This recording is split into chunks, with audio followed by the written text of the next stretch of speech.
Informasi pertama datang dari Menteri Dalam Negeri Tito Karnavian yang menanggapi kehadiran Mayor Teddy Indrawijaya, ajudan Prabowo yang turut hadir saat debat perdana Capres di gedung KPU.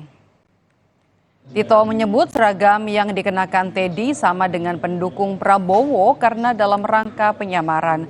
Menurut Tito, kehadiran Teddy di acara debat Capres untuk melindungi atau memproteksi pimpinannya. Tito juga menambahkan sampai hari ini ia juga memiliki ajudan yang selalu melekat dengannya.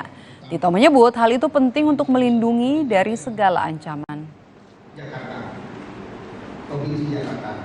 Proteksi, dialah protektor yang paling depan. Jadi pelindung untuk menjaga keamanan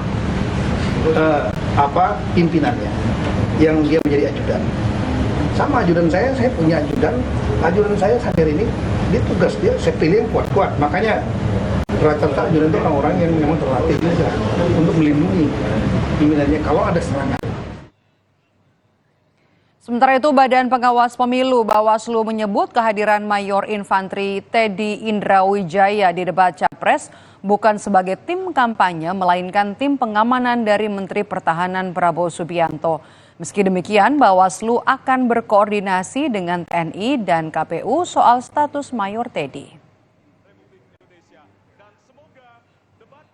Kami menelusuri bahwa nama saudara Mayor Teddy Indrawijaya bukan merupakan tim pelaksana kampanye. Jadi beliau bukan tim pelaksana kampanye pada sistem informasi kampanye dan dana kampanye atau SIKDK.